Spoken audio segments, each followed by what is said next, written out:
अस्सलाम वालेकुम नाज़रीन, प्रोग्राम बोन हेल्थ के साथ डॉक्टर ख्वाजा साजिद असलम हाजिर हैं। मैं आर्थोपेडिक सर्जन हूँ, हिप नी रिप्लेसमेंट्स, आर्थ्रोस्कोपीज़, फ्रैक्चर्स वगैरह ट्यूमर्स करता हूँ। आज का जो हम पब्लिक अवेयरनेस प्रोग्राम कर रहे हैं वो है neck pain and muscular pain. जो पट्ठों का दर्द होता है लोगों को गर्दन से और यहाँ पट्ठों में दर्द होता है, उस पर हम ज़रा बात करना चाह रहे हैं। ये भी कॉमन प्रॉब्लम है, specially middle age old age patients में ये ज़्यादा कॉमन है।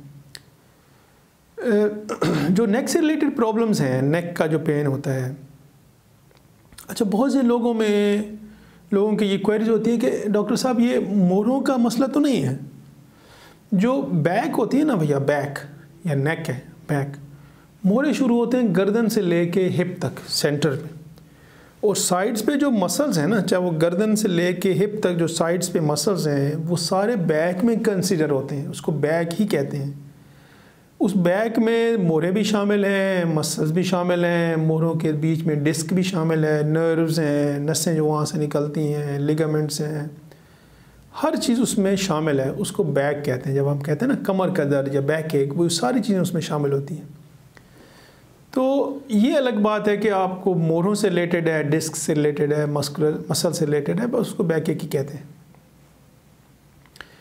स्पेसिफिकली अगर हम बात करें सिर्फ नेक की, गर्दन की, और गर्दन के साथ जो मसल्स हैं उसकी हम बात करें, तो जो गर्दन का दर्द है वो आप इस तरह समझ लें, अराउंड 60 to 70% नेक का पेन जो है, जो विदाउट एनी ट्रॉमा है, इंजरी के बग़ैर जो है, चोट लगने के बग़ैर जो है, 70% वो रिलेटेड है आपके पोस्चर से, कि आपका पोस्चर कैसा है, आपकी डेली एक्टिविटी या स्लीपिंग पैटर्न कैसा है, आपका सोने का अंदाज़ कैसा है आपका, उससे रिलेटेड है। 70% से ह्यूज नंबर। तो बहुत से लोग इसको फॉर ग्रांटेड लेते हैं या इसको इम्पॉर्टेंट ही नहीं समझते हैं कि हमारे सोने का अंदाज़ कैसा है या हमारे रोज़मर्रा की ज़िंदगी में गर्दन का इस्तेमाल कैसा है। बैकिंग पे तो हमने बहुत सारे प्रोग्राम्स किए हैं और आइंदा भी इंशाल्लाह करते रहेंगे पब्लिक अवेयरनेस के लिए। ये गर्दन के अगर हम स्पेसिफिकली बात करें तो गर्दन के साथ ही मोरे निकलते हैं। जो गर्दन के मोरों से नसें निकलती हैं वो बाजुओं में लेके जाती हैं। अब अगर गर्दन के मोरों को मिसयूज़ है, तो अगर कोई नस वहाँ पे दब गई है, कंप्रेस हो गई है, स्ट्रेच हो गई है, तो वो जहाँ जाएगी आपको पेन लेके जाएगी, बाजू में, शोल्डर में, कंधे तक लेके जा सकती है। और ये मसल्स हैं जो कमर के लोअर को पार्ट के हों या गर्दन के गिर्द के मसल हों जो कंधे तक आ रहे हैं, ये फिर स्पाज़्म में चले जाते हैं। जब कोई पेनफुल कंडीशन होती है तो ये खिंच जाते हैं। जब ये खिंच जाते हैं तो फिर आपको तकलीफ़ होती है, पेन होता है। तो ये सारे नेक पेन में ही कंसिडर किए जाते हैं, चाहे वो मस्कुलर पेन हो, वर्टिब्री के हों, मोरों के हों या डिस्क के हों। तो सबसे अहम चीज़ जिस पे तवज्जो देने वाली है वो है आपका स्लीपिंग पैटर्न, या आप रोज़मर्रा ज़िंदगी में गर्दन का इस्तेमाल कैसे करते हैं। कोई बंदा घंटों लैपटॉप पे या वो जो मोबाइल पे गेम्स खेलता रहे और गर्दन को एक ही जगह पे रख के या झुक के या किसी भी एक ही पोस्चर में, तो वो ऑफ कोर्स पेनफुल है ना, वो नॉर्मल नहीं है आपकी नेक के लिए या नेक के अराउंड मसल्स के लिए।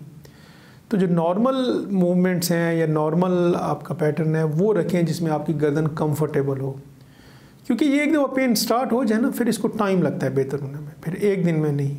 और सबसे अहम चीज़ है, जैसे हमने पिछले प्रोग्राम्स किए हैं कि prevention is always better than treatment. तो अगर आप प्रिवेंशन पे ज़्यादा तवज्जो देंगे कि किस तरह आपने हेल्दी रहना है, किस तरह आपने डेली रूटीन एक्टिविटीज़ करनी है, या किस तरह आपने सही अंदाज में सोना है, तो सोने के अंदाज में मुख्तसरन मैं बता दूं, जो स्लीपिंग, नॉर्मल स्लीपिंग है ना, स्लीपिंग पोजीशन है, वो है जैसे आप चेयर के ऊपर बैठते हैं। आप इमेजिन करें चेयर के ऊपर बैठते हैं तो आपकी गर्दन भी सीधी होती है, आपकी हिप्स बेंड होती हैं 90 डिग्री पे, नी आपके बेंड होते हैं। इसी को आप इमेजिन करें उठा के साइड पे अगर लिटा दें आप, तो that is what normal sleeping position, कि आप जब सोते हैं तो गर्दन भी सीधी हो, हिप्स बेंड हो, नी बेंड हो साइड पे, ये नॉर्मल पोजीशन है। उसके अलावा बहुत से लोगों का डिफरेंट अंदाज़ होता है, कुछ लोग उल्टे सोते हैं, सीधा सोते हैं, डिफरेंट पैटर्न है। कुछ लोग एक तकिया इस्तेमाल करते हैं, कुछ लोग तकिए के बगैर सोते हैं, बट ये नॉर्मल पोजीशन है। अपनी और अपनी फैमिली की सेहत का ख्याल रखिएगा। डिस्प्ले पे मेरा नंबर है, इन केस किसी ने डिस्कस करना है या फर्दर अपॉइंटमेंट लेनी है, you are most welcome. Thank you.